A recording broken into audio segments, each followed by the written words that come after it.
Pourquoi Diane, cette femme de 36 ans, souffre de règles douloureuses depuis 20 ans?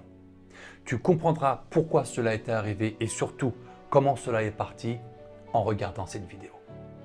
Lorsque Diane me consulte ce jour-là, elle m'explique qu'elle est monitrice auto-école, célibataire, elle a 36 ans et depuis 20 ans, tous les mois, elle a des règles douloureuses. Elle souffre de règles douloureuses tous les mois depuis 20 ans.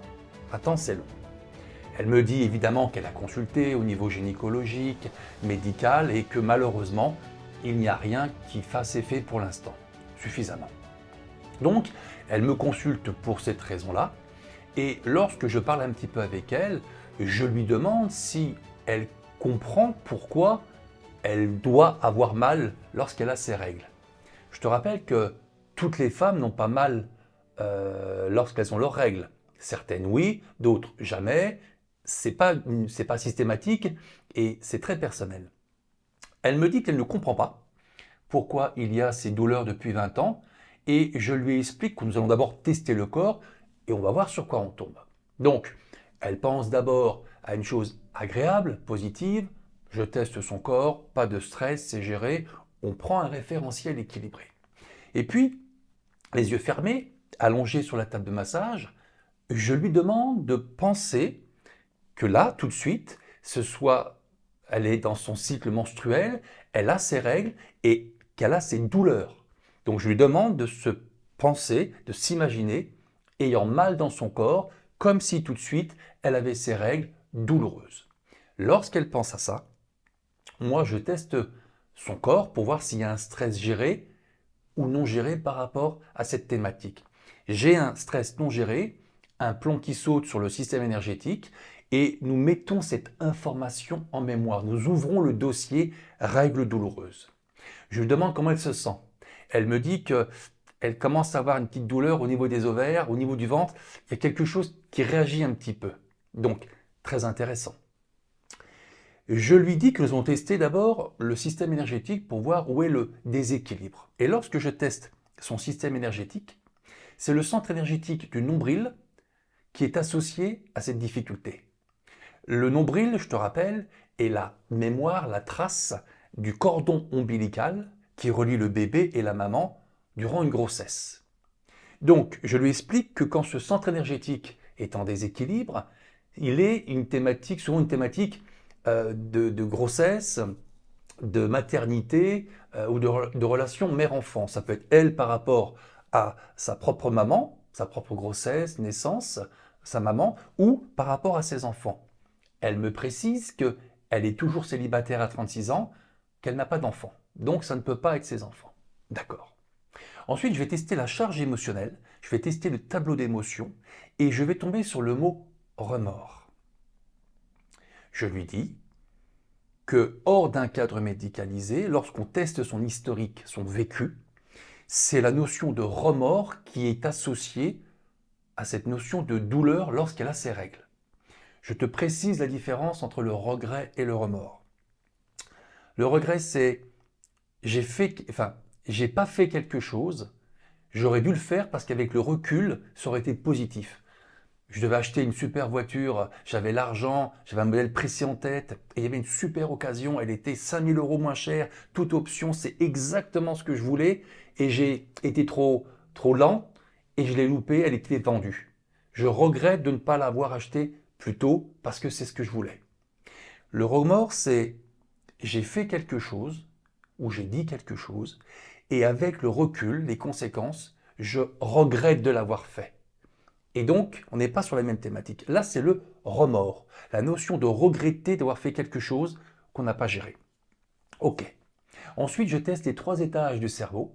Le cerveau intelligent, cartésien, logique, mental, cohérent, rationnel, analytique, qui est en haut, le néocortex. Au milieu, nous avons le système limbique, qui est le cerveau émotionnel. Et à la base du crâne, toujours le cerveau reptilien, danger, peur, menace, insécurité, adaptation au stress, survie. Lorsque je teste pour Diane les 3 étages de son cerveau, il y a un stress actif sur la thématique de règles douloureuses sur le cerveau émotionnel. Cela signifie qu'elle elle n'a pas, à l'époque, dans l'événement source qu'on va tester après, elle n'a pas ressenti ça comme un danger, une peur de ce qui allait se passer, d'insécurité, une menace concrète, mais elle n'a pas géré le fait d'être confrontée à cet événement. Je lui explique ça. Très bien. Maintenant qu'on a nos 3 informations de base, je vais interroger le corps, l'historique du vécu de Diane, pour voir si c'est le présent qui pose problème ou le passé. Logiquement, vu qu'elle a mal durant ses règles depuis 20 ans, ça ne peut pas être le présent, c'était bien avant. Quand je teste le corps, il y a un stress initial par rapport à ça à l'âge de 16 ans. Diane a apparemment vécu quelque chose, consciemment ou inconsciemment, qui a laissé une empreinte émotionnelle de remords à l'âge de 16 ans, qui n'est toujours pas terminée pour le cerveau et pour le corps. Je lui dis, est-ce qu'à 16 ans, il y a eu un événement en lien avec peut-être la notion de règles, d'enfants ou de choses comme ça. Et là, je vois que ses yeux commencent un petit peu à devenir un peu mouillés. Il y a une réaction. Je comprends qu'il y a quelque chose qui était en lien avec ça. Je lui dis, est-ce qu'on peut en parler? Voilà ce qu'elle me dit. Elle m'explique qu'elle a eu un petit copain, son premier petit copain à l'âge de 15 ans, qu'elle a été avec lui pendant plus d'1 an et demi, 2 ans. C'était très très bien, elle était amoureuse, c'était son premier coup de cœur, ça marchait super bien. Et alors qu'ils étaient ensemble depuis 1 an, ils sont partis en vacances l'été, dans un camping, passer 2 semaines là-bas, donc tout allait très bien. Et puis me dit-elle, elle n'avait pas de contraception à l'époque. Quand elle était avec ce petit chéri, il y a eu bien sûr des rapports sexuels, avec des préservatifs, avec bien sûr la contraception ponctuelle, il n'y avait pas de pilule. Et elle me dit que, alors qu'ils sont ensemble depuis 1 an, durant ces vacances-là, pendant 2 semaines dans ce camping, à un moment donné, ils ont fait un petit câlin, ils ont fait l'amour, mais il n'y avait pas de protection, ils n'avaient pas de préservatif, ils avaient envie tous les deux, et elle a cru que c'était bon parce que par rapport à son cycle, en principe, elle pensait que ça devrait aller. Et ça n'a pas été. Elle est tombée enceinte suite à ce câlin non protégé, alors que ce n'était pas du tout possible, surtout pas par rapport à sa famille, surtout son père, qui ne pouvait pas concevoir ça. Et donc, lorsqu'elle a appris qu'elle était enceinte, elle a été très mal, en a parlé à sa maman, son papa n'était pas au courant, sa maman a fait ce qu'il fallait pour qu'elle fasse passer ce bébé, donc il y a eu une IVG. Il y a donc eu un avortement. Le papa n'était pas au courant parce qu'il n'aurait pas supporté. Donc maman a fait ce qu'il fallait avec sa fille pour que ce soit fait correctement avec le côté médical. Mais donc Diane, qui est tombée enceinte, d'où la notion du nombril et de relation mère-enfant, a dû prendre la décision, dans le contexte de l'époque, d'arrêter la vie de ce bébé, donc une IVG. Et, me dit-elle, elle se serait bien vue le garder, cet enfant. Alors oui, elle était jeune, oui, elle était scolarisée, oui, mais elle avait toujours voulu avoir des enfants tôt, jeunes, et s'il y avait eu qu'elle, me dit-elle, elle l'aurait probablement gardé. Et donc je lui demande de fermer les yeux et de penser à ça. Lorsque, apprenant qu'elle est enceinte de son chéri, avec ce câlin non protégé durant ses vacances dans ce camping, alors que ça fait plus d'1 an qu'ils sont ensemble et qu'ils s'aiment, qu'ils sont très bien ensemble, mais que malheureusement, dans le contexte de l'époque, familial, son côté jeune et surtout papa, que malheureusement, elle doit se résigner à arrêter la vie de ce bébé et de faire cette IVG grâce à sa maman qui l'a comprise, épaulée et qui ne l'a pas jugée. Lorsqu'elle pense à cette IVG, stress, pleurs, voilà, il y a une charge émotionnelle qui explose, qui monte. Donc, voilà la mise en mémoire initiale. Je te rappelle quelque chose. Ça vaut ce que ça vaut, mais j'ai eu très souvent ces thématiques-là. Des règles douloureuses, ça veut dire qu'on a mal lorsqu'on a ces règles. Or, les règles sont l'évacuation de l'ovocyte qui n'est pas fécondé lorsqu'on n'est pas enceinte. Donc, avoir ces règles égale ne pas être enceinte, égale ne pas avoir de bébé. Elle avait été enceinte. Elle aurait voulu garder ce bébé, mais les circonstances et surtout les raisons familiales l'ont obligée à ne pas garder ce bébé. Donc, il n'y avait plus ce bébé. Et donc, c'est depuis ses 16 ans qu'elle a eu des règles douloureuses après cette IVG. Après cette IVG. Ce qui veut dire que l'émotion non gérée de l'IVG, et je conçois tout à fait, n'étant pas une femme, que ça puisse être très traumatisant, et je l'ai eu des milliers de fois depuis 20 ans que je suis installé. Donc pour une femme, prendre la décision d'arrêter la vie de ce bébé lorsque vraiment on veut le garder, c'est quelque chose de très compliqué. Et donc, parce qu'elle avait dû se résigner à ne pas avoir ce bébé, c'est suite à cette IVG, peut-être 1 ou 2 mois après, qu'elle a commencé à avoir des règles douloureuses. Elle n'avait pas forcément fait ce lien. En tout cas, quand elle me le dit dans la séance. Et tous les ans, tous les mois, depuis 20 ans, à chaque fois qu'elle a ses règles, à chaque fois que le corps dit « il n'y a pas de bébé », ça vient réveiller le traumatisme, le choc émotionnel non géré du fait que je ne peux pas garder ce bébé et donc IVG. Systématiquement, tous les mois, les règles annonçaient la douleur de ne pas avoir de bébé. Donc les règles douloureuses sont pour Diane la douleur de voir mes règles arriver qui signifie que je n'ai pas de bébé dans le ventre, je ne suis pas enceinte et je réveille la mémoire traumatisante de l'IVG, avec le remords. Elle regrettait de ne pas avoir pu garder ce bébé et de devoir faire cette IVG. C'était la décision de l'IVG qu'elle regrettait, mais elle n'avait pas le choix. Une fois qu'on a compris ça, on sait ce qu'il faut faire. Donc, dans un premier temps, je vais la dissocier de la charge émotionnelle. On va d'abord la faire sortir de l'émotion de remords, associée à l'IVG dans le contexte de l'époque. Ensuite, elle va penser à la vraie histoire, comme si elle y était, et surtout le fait que, bien qu'elle voulait garder cet enfant, et bien qu'elle soit jeune à l'époque, 16 ans, pour les raisons familiales, et surtout par rapport à papa qui n'aurait surtout pas supporté, maman fait en sorte de l'accompagner, et ça a été un secret, papa ne l'a pas su. Donc elle se revoit dans ce contexte de l'époque, en train de faire cette IVG, de devoir arrêter la vie de ce bébé, et moi je viens effacer la charge émotionnelle de remords, l'action qu'elle a dû faire, la décision qu'elle a dû malheureusement prendre. Une fois que j'ai effacé la charge émotionnelle, il n'y a plus d'émotion associée à l'IVG des 16 ans. Donc le cerveau a besoin d'avoir une émotion gérée sur un événement. Là, je viens d'effacer le remords, il faut donc une nouvelle émotion. Je lui explique que nous allons refaire l'histoire pour mettre en mémoire ce qu'elle aurait ressenti si ça s'était passé comme ça. Alors, je lui propose quelque chose de très simple. Tu l'as compris maintenant.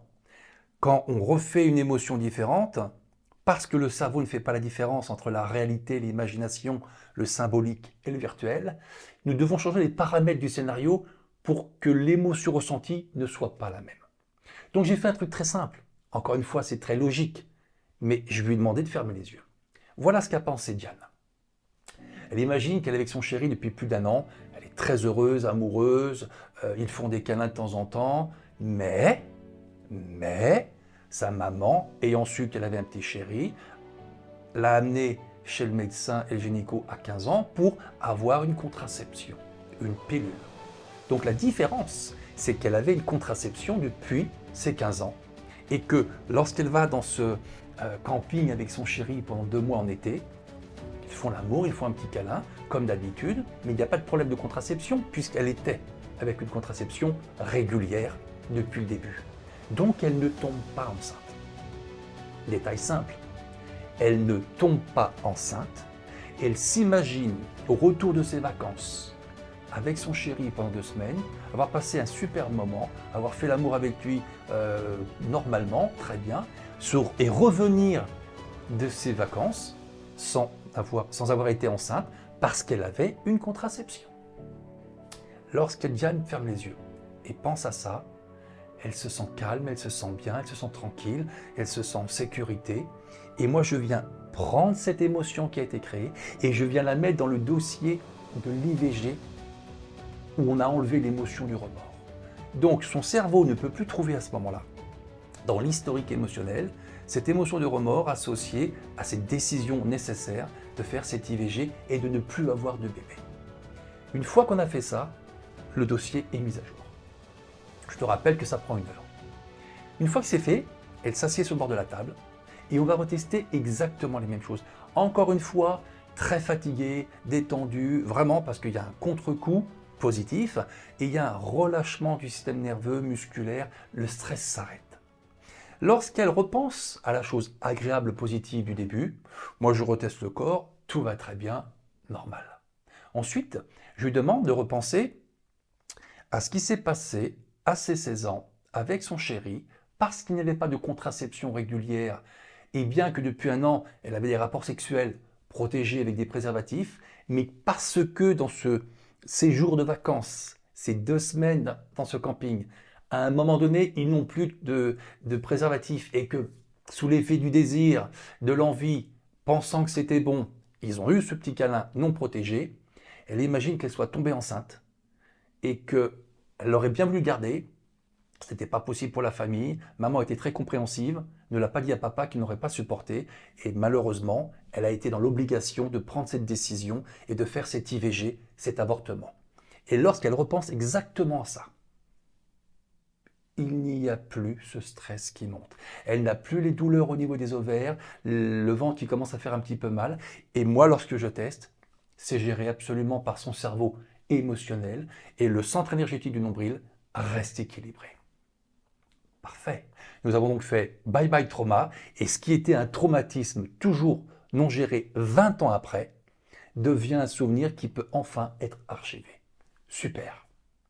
Ensuite, elle repense à ces douleurs fortes, intenses, lorsqu'elle a ses règles tous les mois depuis 20 ans. Et lorsqu'elle repense à cette information, je n'ai plus de stress dans son corps, ça ne fait plus sauter le plomb parce que maintenant, lorsqu'elle pense à avoir ses règles, c'est décorrélé, c'est dissocié du fait qu'à l'époque, parce qu'elle avait ses règles après cet IVG et que les règles symbolisent le fait qu'il n'y a pas le bébé, ça réactivait la perte du bébé, le remords et la difficulté. Maintenant, ce n'est plus le cas. Voilà. Elle est partie. Jeanne est partie et m'a fait un petit retour.